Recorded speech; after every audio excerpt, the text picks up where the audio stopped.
Assalamualaikum warahmatullahi wabarakatuh. Perkenalkan, nama saya Nikmatus Sholihah, nomor induk mahasiswa 2012907. Fakultas Tarbiyah, Program Studi Pendidikan Guru Madrasah Ibtidaiyah, Institut Agama Islam Nahdlatul Ulama Kebumen. Di sini saya akan menjelaskan tentang strategi pembelajaran Penjaskes. Jenis strategi pembelajaran ada 7. Yang pertama ada pengajaran interaktif atau interactive teaching. Yang kedua ada pengajaran berpangkalan atau station teaching. Yang ketiga ada pengajaran sesama teman. Keempat ada pengajaran kooperatif. Yang kelima ada pengajaran sendiri. Yang keenam ada pengajaran kognitif.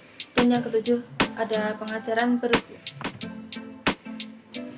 Yang pertama, pengajaran interaktif, interactive teaching. Pengajaran interaktif mempunyai makna guru memberitahukan, menunjukkan, atau mengarahkan sekelompok anak tentang apa yang harus dilakukan.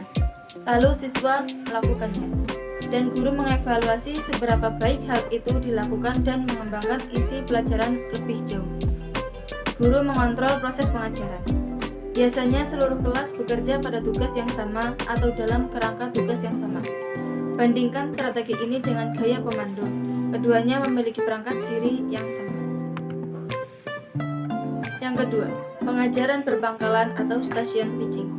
Pengajaran berpangkalan menata lingkungan sehingga 2 atau lebih tugas bisa berlangsung dalam ruangan secara bersamaan. Biasanya, setiap tugas harus dilakukan dalam pangkalan yang berbeda dengan tugas lainnya, sehingga setiap tugas memiliki pangkalan masing-masing. Siswa berputar dari satu pangkalan ke pangkalan lain. Kadang-kadang, pengajaran berpangkalan ini disebut juga pengajaran tugas. Strategi ini dalam tataran gaya mengajar serupa dengan gaya latihan atau practice style. Yang ketiga, pengajaran sesama teman atau peer teaching. Pengajaran sesama teman adalah strategi pengajaran yang mengalihkan tanggung jawab guru dalam fungsi pengajarannya kepada siswa.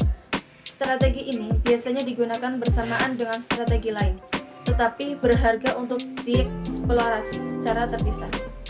Strategi ini tidak jauh berbeda dengan gaya berbalasan atau reciprocal style. Dalam hal siswa sendiri memberikan pengarahan kepada siswa lainnya. Bedanya, dalam pengajaran sesama teman, siswa yang bertindak sebagai pengajar tidak hanya berhadapan dengan satu siswa, tetapi bisa dengan sekelompok siswa. Yang keempat, pembelajaran kooperatif atau cooperative learning. Dalam pembelajaran kooperatif, sekelompok siswa diberi tugas pembelajaran atau proyek untuk diselesaikan oleh kelompoknya. Siswa dikelompokkan secara heterogen menurut faktor yang berbeda seperti kemampuan atau kebutuhan sosialnya. Keberhasilan kelompok dalam pembelajaran dinilai sesuai dengan seberapa baik mereka mampu menyelesaikan tugasnya. Di samping dari cara mereka bekerja sama dengan yang lain. 5. Strategi pembelajaran sendiri, self-instruction strategies. Strategi pembelajaran sendiri melibatkan program yang ditetapkan oleh siswa sendiri dan mengurangi peran guru sebagai penyampai informasi. Strategi pembelajaran sendiri menyadarkan diri sepenuhnya pada materi tertulis, media, dan prosedur evaluasi yang ditetapkan sebelumnya. Strategi ini dapat dipakai untuk memenuhi satu atau lebih, terkadang seluruhnya, fungsi pengajaran. 6. Strategi kognitif atau cognitive strategies.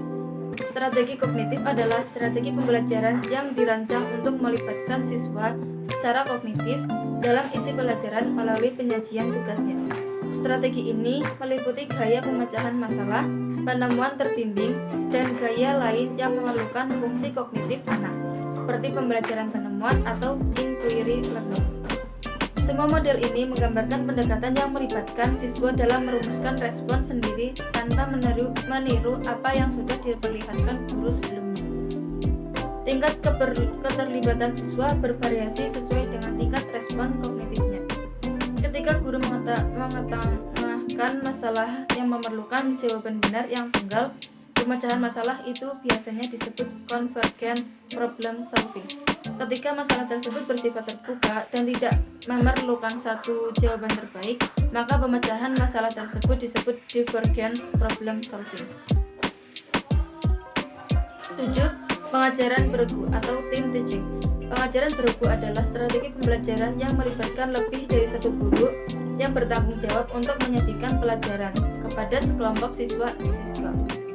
Ketika pelajaran pendidikan jasmani bersifat koedukasional melibatkan siswa putra dan putri, banyak pendidik melibat bahwa tim teaching sebagai cara untuk memenuhi kebutuhan baik putra maupun putri yang terkelompokkan secara heterogen dengan mendapat guru privat dan wanita di saat bersamaan. Sekian presentasi dari saya, banyak salahnya mohon maaf. Wassalamualaikum warahmatullahi wabarakatuh.